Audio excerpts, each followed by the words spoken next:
Good evening. I am a professor at the Goizueta Business School. My name is Marina Cooley. So I teach marketing. In fact, specifically, I teach a lot about social media and about TikTok. But I am not speaking about that tonight because I'm speaking to you about something far more interesting, which is life design. And that leads us to the future of work. So I would like to just start by asking you a question. When someone asks you how you are doing, do you ever answer busy? Most of you are lying because I think all of you do, and I did that too. Not just in my adult life, I actually started to become busy as a 10-year-old. My hobbies included making to-do lists. I loved reorganizing my room. And if you know me well, you should not be surprised to learn that I was treasurer of the Future Business Leaders of America Club. But 2 years ago, I decided to wage a battle against busyness. Spoiler alert, I'm still losing. But to engage in this battle, I did what academics do. I went to the research. I read countless journals, articles, books. I talked to people, and I wanted to understand where our time was going and how to make the most of it.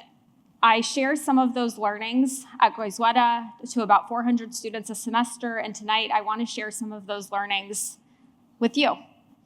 I'm going to take you back 200 years, and for this, I'm not going to make you do that cheesy thing where I ask you to close your eyes, but I'm going to trust that you can build a visual in your head. About 200 years ago in the 1840s, it was in vogue to walk a turtle on a string around the Parisian arcades. Please tell me you have a visual, okay? Teeny tiny turtle, leash, me walking. They did this because they wanted to observe slowly all that was happening around them instead of rushing around. And walking a turtle was equal parts a protest against clocking in, against industriousness, against productivity, but also, in today's terms, it was a status symbol. For if you could walk a turtle, that meant you were living a leisurely life. And it's not 1840, and we are not in Paris, but I find this anecdote so appealing that I am constantly tempted to get a pet turtle. My children fully support this, so we may be on our way. I remember feeling that same mixture of curiosity and envy when I started watching Downton Abbey, a historical period drama that shows us the aristocracy of Britain. And we are introduced to the Crawley family in 1912. They have no sons, and so there is a succession problem. And they find a very distant cousin, Matthew, and they are having dinner together when Matthew informs them that he plans on keeping his job. He's a lawyer. The family, shocked, asks him how he will learn to run the estate if he keeps his work. And Matthew calmly replies, "But there are the evenings and the weekend." To which Violet Crawley, the matriarch, drawls, "But what is a weekend?" For in Violet's world, all of the days are the same. It was the working class that needed to create this new terminology to split the work week from the other days. So, weekend. I bring you a little bit forward because this is where it starts to get even more interesting. The famed economist, John Maynard Keynes, you've probably heard him referred to as Keynesian economics. He was so incredibly influential that it is his theories and policies that guided us during the 2008 mortgage collapse. So Keynes wrote an essay called Economic Possibilities for Our Grandchildren. It was a short essay, about 4 pages, but it took him years. It was his masterpiece. It was his prediction of what life would look like 100 years forward. It's been 93 years. The grandchildren that he wrote the letter to are you and me. Would you like to know what he said? This is what he predicted for us. He was watching these massive shifts in technology. There was coal and electricity and mass production and oil and electricity, and it was happening so fast, and he knew that there was more to come and that this would change the way that man worked. He knew that we would stop fighting for subsistence as our main goal in life, that we would have food and shelter and water, and so we would have a new problem. And here I quote, "Thus, for the first time since his creation, man will be faced with his permanent problem. How to use this freedom from pressing economic cares, how to occupy leisure to live wisely and agreeably well." Keynes did go on to acknowledge that we'd been striving for a really long time and it'd be hard to break us of this work habit. So he thought we'd have a 15-hour work week and do about 3 hours of work a day. Yeah. So here we are, 93 years in. I hope that you are filling your leisure and enjoying your 3-hour workday. Actually, most of us here, I believe, are knowledge workers. The average knowledge worker clocks in about 44 hours a week. That has been stubbornly studied. If you are in financial services, it's more like 55 hours. And if you happen to be an executive, you're lucky to be doing 65. For a dual income household, in the last 20 years, we have gone from an average of 80 hours to 90 hours. And in 1965, the average participation in the workforce by women was 40%. And they spent about an hour doing parenting a day. I am using parenting as a verb, the active sense of parenting. Today, we have 75% of women in the workforce, and we are doing about 2 hours of active parenting. But actually, that's not even the whole story, because the relationship between education and time spent parenting is linear and it is positive. The more educated you are, the more time that you spend with your children. So why do we feel busy? Because the number of hours of the week remains unchanged. There are still 168 hours. So if you are working and parenting and commuting and eating and meal prepping, maybe taking care of yourself, investing in relationships, developing your hobby, the math does not math. We feel busy because in a single day, we may get 120 emails, go to 6 meetings, get a phone call that our child is sick and needs to be picked up, have to get the other child to swim practice, get our grocery delivered, and find out that the pasta sauce is missing and now we don't have dinner and the people are hungry. The math does not math. I do not think we are on the brink of falling apart because that already happened.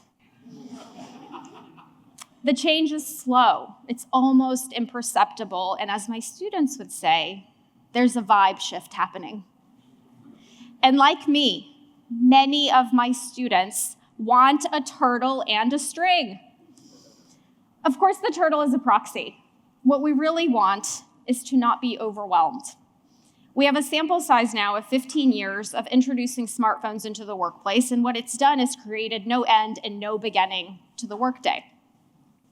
The context switching, the rate at which information comes, the projects, the hyperactive hive mind can quite literally drive you mad. And here we come to the inconvenient truth that knowledge work is difficult. We might not have the best of it. And I do not want you to think that the problems of subsistence are not real. I just recognize that knowledge workers also have their own problems. We are pushing out graduates from Goizueta Business School that on day one will earn more money than 65% of Americans. And there is a price for that. And the price is overwhelm. The constant need for promotion, for achievement, how easy it is to play the comparison game. You innocently pop in on LinkedIn and that idiot from your group who barely could understand the positioning of a company is now the CMO of a hot startup. It is a wild world. And we have to develop new tools and have systematic changes that will help us reduce the overwhelm. The average tenure now of a job is 3 years. Most people from graduation to retirement will have 12 jobs. That could be a 40-year career, and I know you're thinking that seems really long, but I will remind you now that President Biden turns 81 next month. So 40 might be an understatement, might be working for longer than that. And so if we don't equip our graduates with new tools, we're gonna push out overwhelmed, unhappy people into the world. And here I just wanna share a personal experience. So I stumbled into academia from corporate.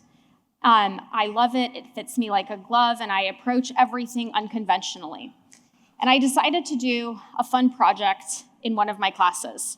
I teach my students the science of sticky ideas, and I said, let's prove that it works. So we went on TikTok, 27 groups, 27 days, virality ensued. In my wildest dreams, I never imagined the amount of attention that it would get. The New York Times covered the class, and my life got a little more interesting.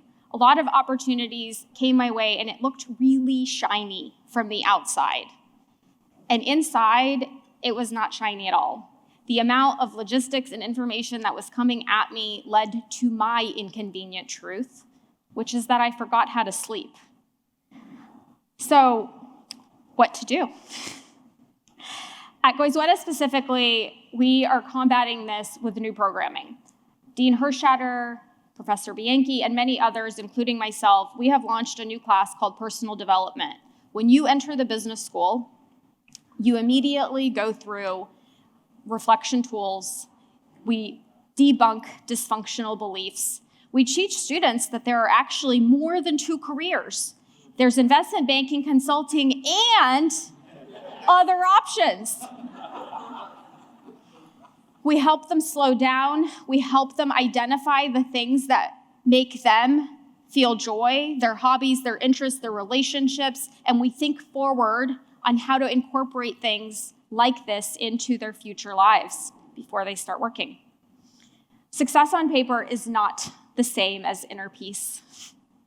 And it makes me really proud that Goizueta has a personal development class that you are required to take, even if I have to hold you hostage on a Friday. So we at Goizueta, we are doing our part, but we need the systemic change to match us. So here are a few ideas. 4-day work weeks, 3-day weekend, meeting-free days, hybrid work, sabbaticals. For every decade in the workforce, you get 6 months off. 5 weeks of vacation, mandatory email shut-off from 7 to 7, hybrid work days where you do work in the morning, life during the day, a little more work at night, paid maternity leave, daycare stipends, access to childcare.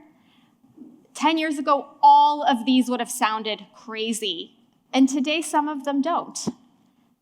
Some of the systemic change is happening. I want to see more. Many of you are leaders now. Many of our graduates are the leaders of the future. This is what we're going to have to put forward. And please note, there is no talk here about not working. This is not about quietly quitting. This is about being leaders that prioritize what needs to get done to quiet the hyperactive hive mind. So I'm going to end where I started, with John Maynard Keynes, and share a final message from the grandchildren of 2030. It will be those people who can keep alive and cultivate into fuller perfection the art of life itself, and do not sell themselves for the means of life, who will be able to enjoy the abundance when it comes. The art of living well. Busyness is the bad habit that I kick over and over, and I fail and I try again, because the things that bring me the most joy are writing, being alone, parenting slowly, playing tennis without keeping score, and most of all, puttering in the morning. I wear a turtle around my neck to remind myself of what I value, to fight for quality over quantity, because I want to observe what is happening around me and not always rush. So as we build a better future of work, it's really a better future of life that's worth fighting for. So I hope you find moments to walk a turtle on a string and help the next generation do that as well. Thank you.